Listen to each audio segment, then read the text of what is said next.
صدای انجیل تقدیم می کند. درود بر شنوندگان ارجمند.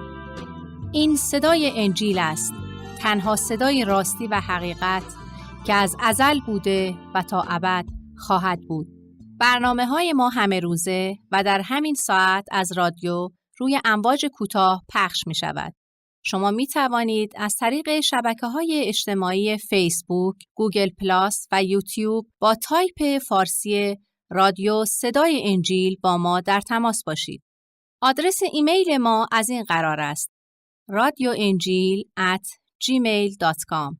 تکرار می کنم، آدرس ایمیل ما radioenjil@gmail.com و تلفن تماس ما 201 616 920 1791.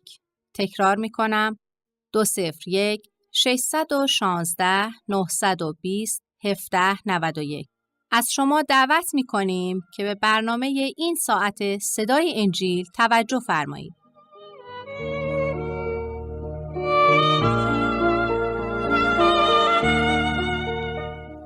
ای خداوند، وعده‌های تو چه عظیم است. بهر همه مؤمنین نور یقین است. تو را خواهیم، تو را جوییم در اندرونمان. توی راهمان، توی نورمان، توی شبانمان. قلبمان پر از حمد تو است ای مسیح عیسی، جز تو کسی را نداریم در این دنیا. ای خالق کل هستی، اینک می آیم، با دعا و شکرگزاری تو را می خوانم. جانم اکنون مشتاق توست منجی جانم، قلب مرا با حضورت مزین فرما.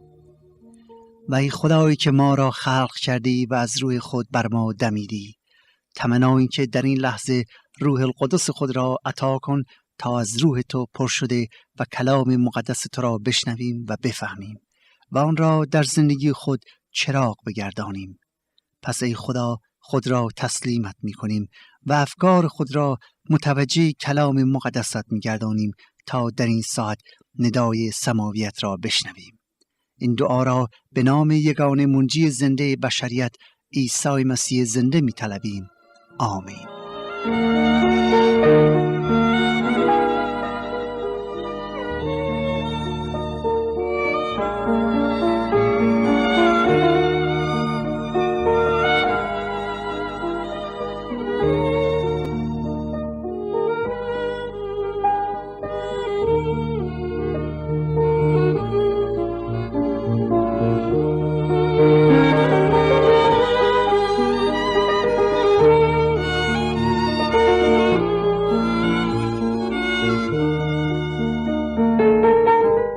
زندگی و تعلیمات عیسی مسیح. اقتباس از انجیل مقدس به قلم حضرت لوقا. برنامه از صدای انجیل.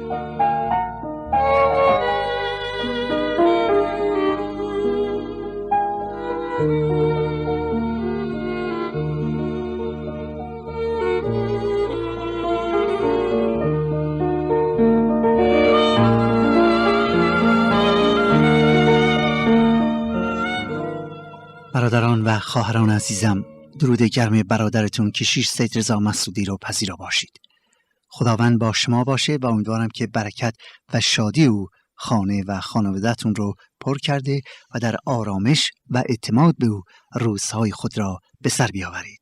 یک بار دیگر می‌بینیم که خداوند نسبت به همه ما مهربان و بخشنده بوده و این روز را هم به زندگیمون اضافه کرده تا او را بهتر بشناسیم و هم نوعان خود را بیش از بیش خدمت کنیم. اجازه میخوام که در ابتدای برنامه از همه دوستان و یاران عزیزی که لطف میکنن و با نامه‌های خود ما را تشویق به ادامه برنامه‌ها نمودن صمیمانه تشکر و قدردانی کنم و خدمت همه دوستان عزیز عرض کنم که ما برای نامه‌های شما ارزش بسیاری قائل شده و به همه نامه‌های رسیده پاسخ کتبی میدهیم و سعی میکنیم تا آنجا که در توان داریم شما را به مقصود و مقصد نهایی زندگی و شناخت بهتر خداوند و نجات دهنده زنده‌مون عیسی مسیح یاری بدهیم.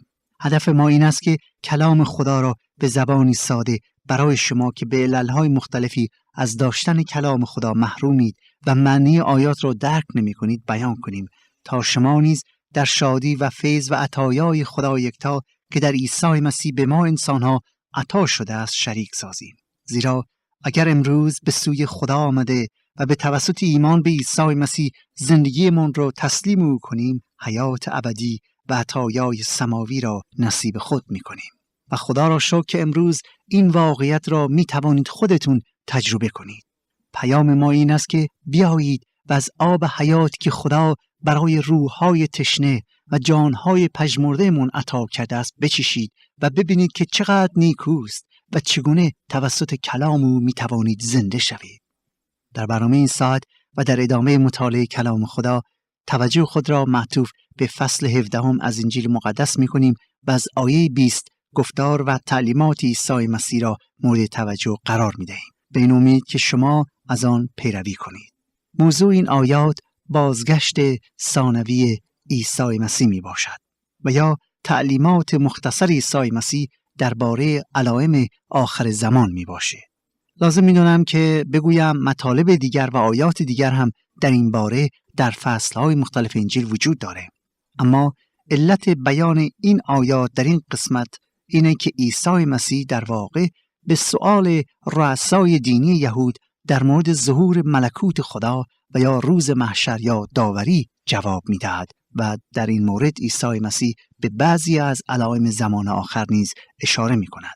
و در حقیقت می‌بینیم که این قسمت از کلام خدا به سؤال بسیاری از شما شنوندگانی که پرسیده بودید آیا روز داوری در مسیحیت هست یا نه و آیا منتظر مسیح موعود باید باشیم یا نه جواب می‌دهد.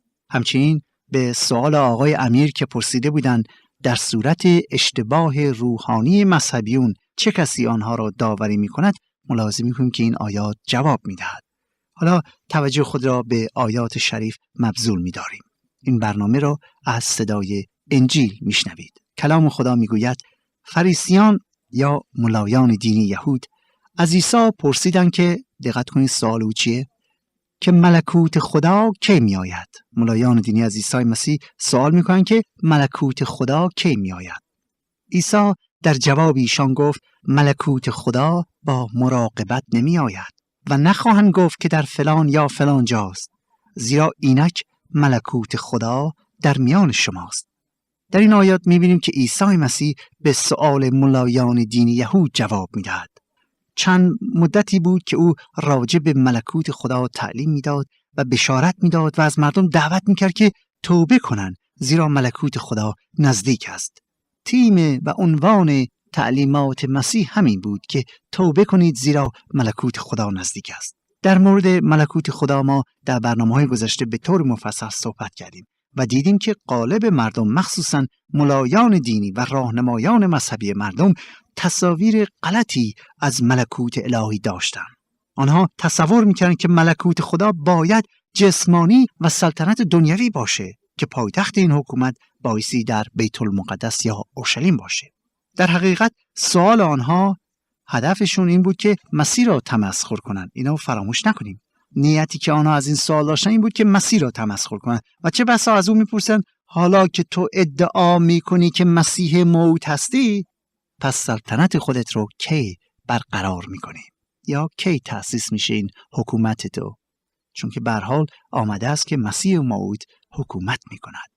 عیسی مسیح توجه آنها را به حقیقت الهی مبذول می‌دارد و میگوید که ملکوت خدا به طور نامری است، یعنی حکومت الهی برخلاف انتظار شما ملایان دینی با جلال و شکوه ظاهری که بتوانید آن را با حواس پنجگانه خود مراقب باشید و ببینید هرگز نخواهد آمد.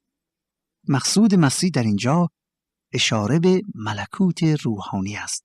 دوستان عزیز، مسیح از ملکوت روحانی، سلطنت آسمانی سخن می گفت و نه سلطنت دنیوی.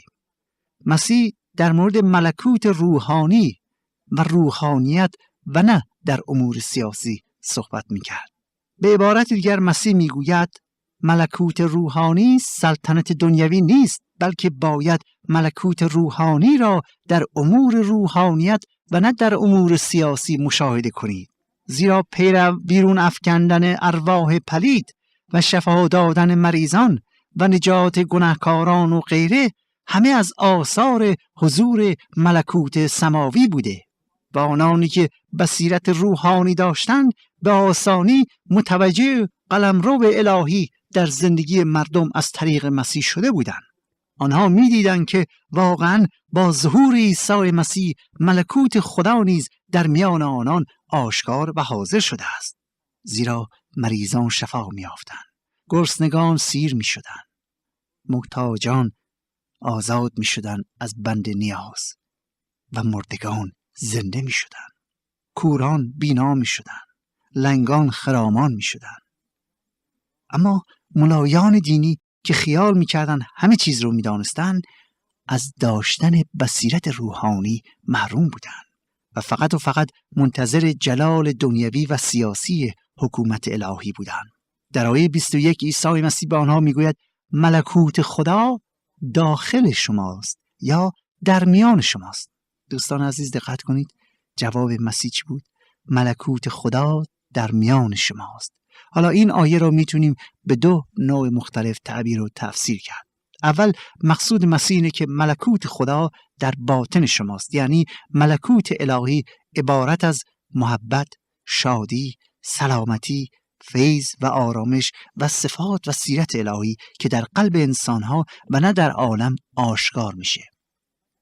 معنی دوم یعنی ملکوت نزد آنها بود ولی آن را ندیده و داخل آن نشده بودند، یعنی حاضر به قبول پیام و مژده انجیل نگردیدند. بعد از بیان این جمله مسیح متوجه می شود که شاگردانش در تفکر و تعمق هستند و درباره امور آینده و ملکوت الهی فکر می کنند. بعد از چند ساعتی، شاید در غروب همان روز، او توجه خود را به پیروانش می کند تا آنان را درباره ملکوت خدا و ظهور ثانوی خود آگاه کند، یاری بده و علائم آخرت را براشون اعلام. بنابراین بین آیه 20 و 22 روی سخن مسیح از گروه عام برگشته متوجه گروه خاص یعنی شاگردان میشه و به احتمال زیاد فاصله زمانی نیز وجود دارد. حالا عیسی مسیح به پیروانش این مطالب را در مورد ملکوت خدا بیان می‌دارد، آنهایی که صاحب بصیرت روحانی بودند. از آیه 22 براتون می‌خونم. می‌فرماید و عیسی به شاگردان خود گفت ایامی می‌آید که آرزو خواهید داشت که روزی از روزهای پسر انسان را ببینید و نخواهید دید و به شما خواهند گفت اینک در فلان یا فلان جاست، مروید و تعاقب نکنید، زیرا چون برق که از یک جانب زیر آسمان لامه شده تا به جانب دیگر زیر آسمان درخشان می شود، پسر انسان نیز در یوم خود همچنین خواهد. لیکن اول لازم است که او زحمات بسیار ببیند و از این فرقه مطرود شود و چنان که در ایام نوح واقع شد همانطور در زمان پسر انسان نیز خواهد بود که می‌خوردند و می‌نوشیدند و زن و شوهر می‌گرفتند تا روزی که چون نوح داخل کشتی شد طوفان آمده همه را هلاک ساخت. و همچنان که در ایام لوط شد که به خوردن و آشامیدن و خرید و فروش و زراعت و عمارت مشغول بودند تا روزی که چون لوط از سدوم بیرون آید آتش و گوگرد از آسمان بارید و همه را هلاک ساخت، بر همین منوال خواهد بود در روزی که پسر انسان ظاهر شود. در آن روز هر که بر پشت بام باشد و اسباب او در خانه نزول نکند تا آنها را بردارد و کسی که در صحرا باشد همچنین بر نگردد. زن لوط را بیاد آورید، هر که خواهد جان خود را برهاند آن را هلاک خواهد کرد و هر که آن را هلاک کند آن را زنده نگاه خواهد داشت. به شما میگویم در آن شب 2 نفر بر یک تخت خواهند بود، یکی برداشته و دیگری گذارده خواهد شد و 2 زن که در یک جا دست دراز کنند، یکی برداشته و دیگری واگذارده خواهد شد و 2 نفر که در مزرعه باشند، یکی برداشته و دیگری را واگذارده خواهید دید. شاگردان در جواب عیسی گفتند کجا ای خداوند؟ گفت در هر جایی که لاش باشد در آنجا کرکسان جمع خواهند شد.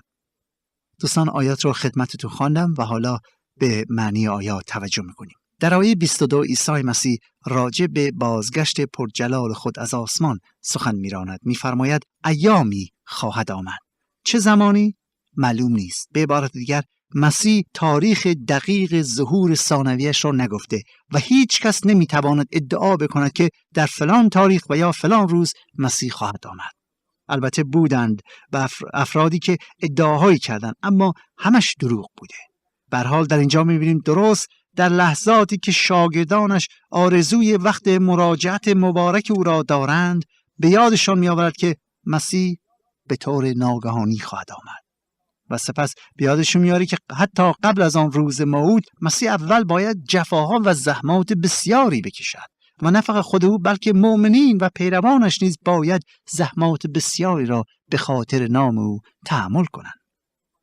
مسیح میگوید ایامی خواهد رسید که اشتیاق دیدار او را دارند، اما چون موقع مراجعت او نرسیده است ناامید خواهند شد، مخصوصا وقتی که همه چیزها بر ضدشون باشه و معلمین کذبه و پیامبران دروغین برای گمراه کردن آنها نزدشون خواهند آمد. در آیه 23 مسیح میگوید ایامی خواهد آمد که افرادی ظهور کرده و ادعا خواهند کرد که مسیح دوباره آمده و یا مسیح در فلان جا و فلان دیار ظهور کرده.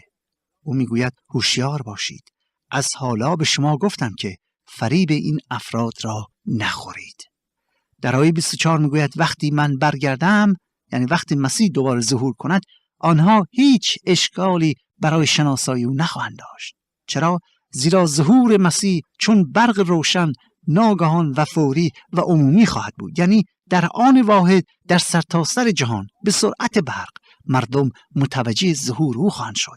همه خواهند دانست. می‌فرماید به سرعت برق تمام مردم دنیا شاهد ظهور او خواهند بود و همه، دقت کنید، همه، نه فقط یک گروه خاص بلکه همه انسان‌ها او را دیده و او را خواهند شناخت.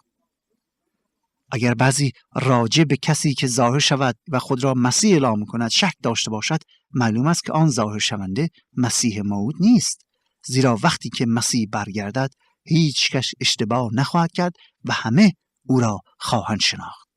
و این آیه اخطاری است برای ما مسیحیان که نباید فریب آنانی که ادعا می‌کنند مسیح موعود فلان کس است و یا فلان شخص است که ادعای پیامبری کرده و یا مذهب جدیدی به وجود آورده است بخوریم. مسیح خودش برمیگردد و فرمود منتظر من باشید و نه کس دیگری. و سپس با علائمی که میدهد نشان نزدیک بودن ظهورش رو برای ما آشکار میکنه. در آیه 25 اشاره به زحمات میکنه. ابتدا درباره جفا و زحمتایی که خودش باید تحمل کنه صحبت میکنه، یعنی صلیب و مرگش. و سپس میخواد به اشاره به زحمتایی بکنه که شاگردانش باید تحمل کنن. اول او شاگردان خود را با بیانی که خودش جفا خواهد کشید و مصلوب خواهد شد آماده میکنه که آنها نیز منتظر آزمایشات سخت و جفاها باشند. در فصلهای قبل در این مورد فرمود که اگر مرا که استاد و منجی شما هستم جفا میرسانند، مسلما شما را نیز مورد آزار و شکنجه قرار خواهند داد و حتی خواهند کشت. در آیه بعد میگوید قبل از اینکه من برگردم یا در ایام پسر انسان اهل دنیا مجذوب چیزهای مادی بوده و تنها چیزی که در فکرشان نیست امور معنویت و عالم روحانیت است. میگوید درست مثل زمان حضرت نوح. در تورات میخوانیم که در ایام نوح جز خانواده حضرت نوح هیچ خداپرستی وجود نداشت. همه می نوشیدند و زنا می کردند و به قول معروف شب نشینی ها داشتند و فکر لذات جسم بودند. عیش و عشرت زندگیشون شده بود. و وقتی نوح صحبت می کرد و از مردم دعوت می کرد که توبه کنند، مردم را مسخره می کردند.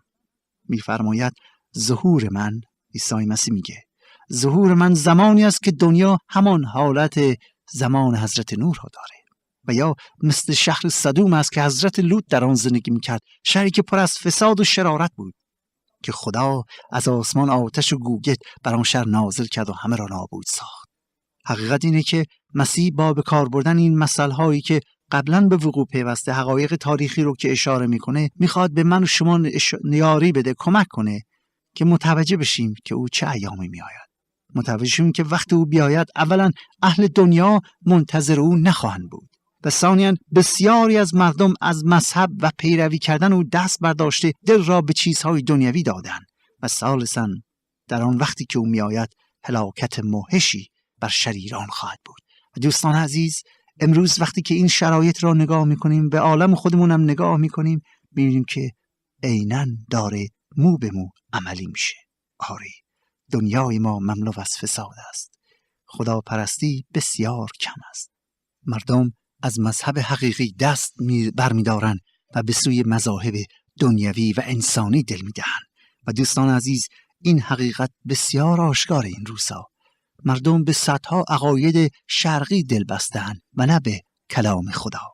و ما در آیه 31 عیسی مسیح می‌فرماید در آن روز.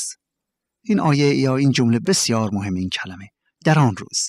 بعضی‌ها میگویند اشاره مسیح به خرابی اورشلیم است که پیشگویی نموده بود که از بین میره و در سال 70 میلادی این امر به وقوع پیوست. اما از لابلای آیات معلوم می شود که او هنوز درباره ظهور ثانوی خود سخن میراند و آنچه میگوید را باید تمثیلی دانسته و معنی آن را اینطور بیان نمود که مسیحیان نباید فریفته مال بشن، بلکه باید برخلاف مردم دنیا که در آن زمان در عیش و نوش و جمع کردن ثروت هستند، آنها باید چشم انتظار بازگشت مسیح موعود باشند. و برای اینکه به ما تعلیم بدهد که به خاطر ایمان به مسیح حتی باید جان خود را فدا کنیم، از زوجه لوط مثل و نمونه می آورد. زیرا همونطوری که می دانید در حینی که زوجه لوط شهر سدوم را ترک می گفت، به عقب نگاه می کند.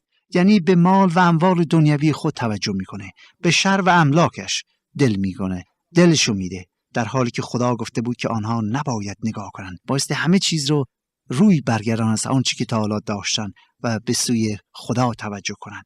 ولی زوجه لوط برمیگرده به چیزهای دنیوی و میخواد اون چیزهایی که از دست داده است ببینه که چه عاقبتی به سرشون اومده، ولی به خاطر اینکه برخلاف خدا رفتار میکند تبدیل به ستون نمک میشه.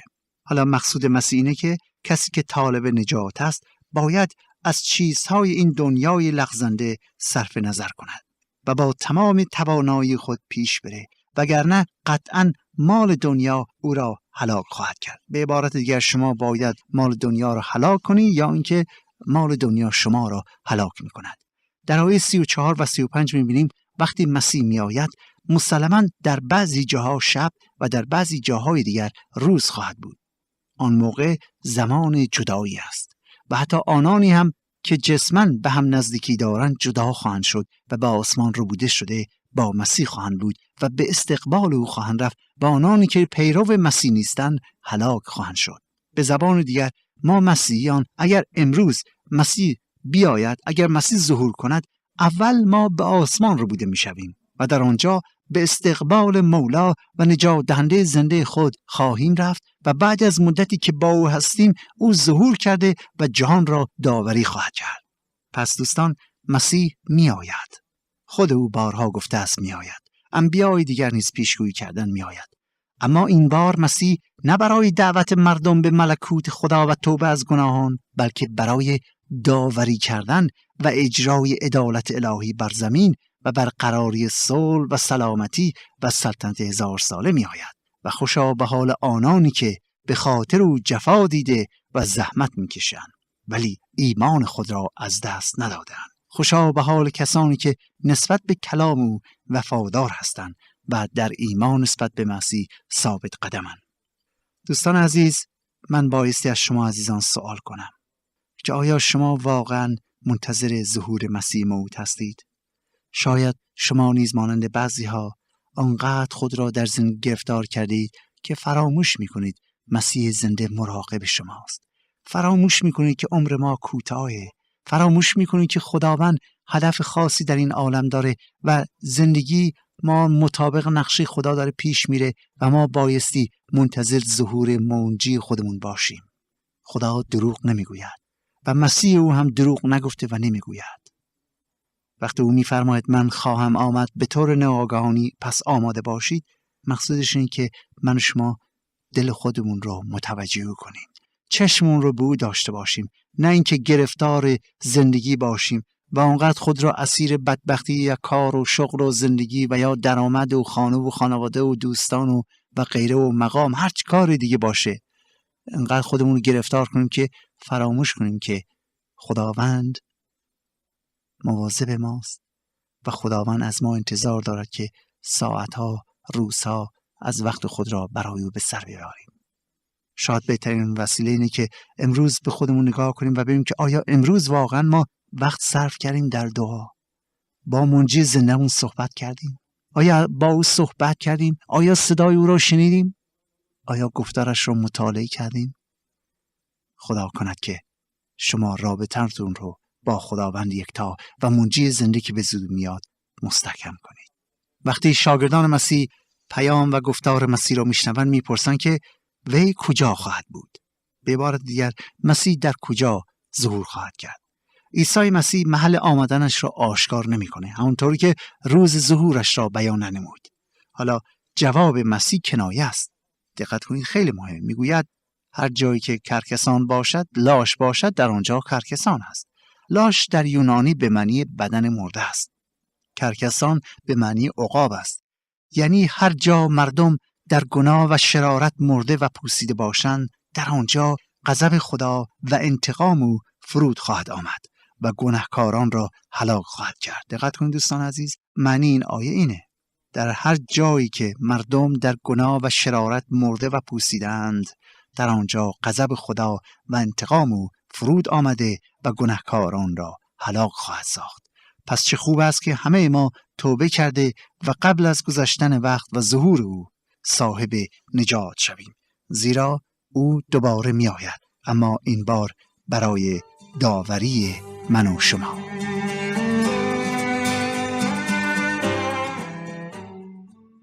آنچه شنیدید برنامه‌ای بود از رادیو صدای انجیل. خوشحال می‌شویم که با ما مکاتبه کنید و از نشریات و ادبیات ما استفاده نمایید و از طریق شبکه‌های اجتماعی فیسبوک، گوگل پلاس و یوتیوب با تایپ فارسی رادیو صدای انجیل همراه ما باشید. همچنین از طریق تلفن و ایمیل نیز می توانید با ما تماس بگیرید. آدرس ایمیل ما از این قرار است: radioenjil@gmail.com. تکرار می کنم، ایمیل ما radioenjil@gmail.com و تلفن ما 201-616-920-1791. تکرار می کنم، 201-616-920-1791. تا برنامه دیگر و روز دیگر، خدای یکتا و مسیح زنده با شما باشد. ماراناتا، یعنی خداوند به زودی برمیگردد. آمین.